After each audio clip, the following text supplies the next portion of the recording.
Assalamualaikum warahmatullahi wabarakatuh. Alhamdulillahirabbil alamin. Assalatu wassalamu ala asrafil anbiya'il wal mursalin sayyidina Muhammadin wa ala alihi wa sahbihi ajma'in. Amma ba'd. Sebelum itu, marilah kita panjatkan puja-puji syukur kita kehadirat Allah Subhanahu wa taala atas segala limpahan nikmatnya, sehingga kita semua bisa diberikan kesehatan, kesemangatan untuk selalu memperbaiki diri. Salawat dan salam kita haturkan kepada Nabi kita, Nabi Muhammad sallallahu alaihi wasallam, suri tauladan kita semua, Nabi akhir zaman. Para pemerhati rahimakumullah, peredaran khamar di beberapa tempat belakangan ini makin menjamur dan sangat memprihatinkan banyak kalangan. Begitu gampangnya para maniak khamar untuk mendapatkannya. Khamar atau miras ini merupakan minuman yang mengandung alkohol yang ternyata sudah ada sejak zaman jahiliyah. Untuk saat ini, peredaran penjualan minuman beralkohol ini perlu mendapatkan perhatian serius semua pihak, secara umum seluruh masyarakat, terkhusus para aparat pemerintah. Karena efek miras itu sendiri sangatlah membahayakan jasmani dan rohani. Secara kasat mata pun mengonsumsinya sangatlah bertentangan dengan nilai-nilai sosial, moral, agama, dan seluruh aspek perkehidupan masyarakat. Selanjutnya, bagaimana tanggapan Islam terhadap khamar dan miras? Para pemerhati rahimakumullah, miras atau khamar diambil dari kata bahasa Arab yang berarti penutup sesuatu yang bersifat menutupi dan menghalangi. Secara istilah, Rasulullah Shallallahu Alaihi Wasallam sendiri mengartikan bahwa khamar adalah segala sesuatu yang menutupi, menghalangi akal atau memabukkan.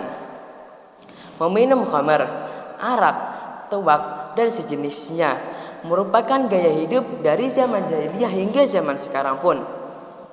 Memang gaya hidup peminum khamar tidak bisa terlepaskan begitu saja di beberapa tempat.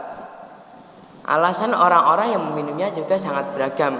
Ada yang digunakan untuk bersenang-senang diri, ada yang digunakan untuk menenangkan diri, ada juga yang digunakan untuk minuman sehari-hari.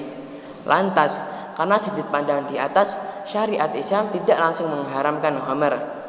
Tujuannya agar Islam sebagai agama baru tidak dijauhi oleh orang-orang kafir. Dalam riwayat ayat pertama, Allah Subhanahu wa taala menerangkan khamar, tetapi tidak dengan hukumnya. Allah Subhanahu wa taala berfirman, Bismillahirrahmanirrahim. Wa min thamaratin min nakhili wal a'nabi tattakhiduna minhu sakaran wa rizqan hasana inna fi dzalika laayatan liqaumin ya'qilun. Dan dari buah kurma dan anggur kamu membuat minuman yang memabukkan dan bagi rezeki yang baik. Sesungguhnya benar-benar terdapat tanda kebesaran Allah bagi orang yang memikirkan. Surat An-Nahl ayat 67. Para pemerhati rahimakumullah, di sini Allah mengingatkan kita secara halus, tetapi belum dijelaskan apa hukum meminum khamar, sehingga beberapa sahabat Nabi masih banyak yang meminum khamar. Di sisi lain, karena sudah mengetahui buruknya efek mabuk, sahabat Nabi juga bertanya-tanya, mengapa khamar tidak diharamkan? Salah satunya ialah sahabat Umar bin Khattab radhiyallahu anhu. Dalam riwayat bahkan dikatakan, beliaulah orang pertama kali berdoa kepada Allah Subhanahu wa taala untuk menjelaskan apa hukum meminum khamar. Dalam doanya, beliau berkata, Ya Allah, jelaskanlah kepada kami sejelas-jelasnya apa hukum meminum khamar. Sesungguhnya khamar itu menghilangkan akal dan harta.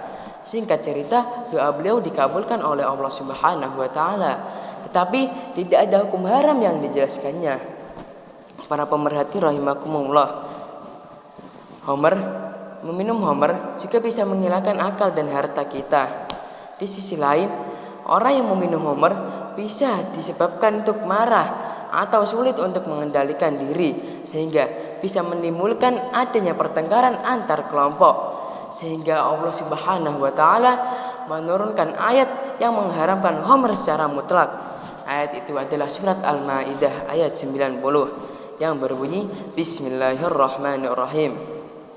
Ya ayyuhalladzina amanu innamal khamru wal maisir wal ansab wal azlamu rijsum min amali syaitan fajtanibuhu la'allakum tuflihun. Wahai orang-orang yang beriman, sesungguhnya meminum khamar, berjudi, berhala, mengundi nasib dengan panah adalah salah satu kotoran perbuatan syaitan. Maka jauhilah perbuatan itu agar kamu mendapatkan keberuntungan. Disinilah Allah menegaskan secara jelas bahwa khamar itu haram. Saat turunnya ayat ini, secara khusus para sahabat-sahabat Nabi, para kaum muslimin muslimat secara umum mulai meninggalkan tradisi meminum khamar. Di sini saya mengajak kalian semua untuk menjauhi apa itu khamar, apa itu miras, dan janganlah sekali-kali kalian untuk mencoba sedikit pun. Semoga kita dijadikan oleh Allah Subhanahu wa taala salah satu orang yang menjauhi khamar.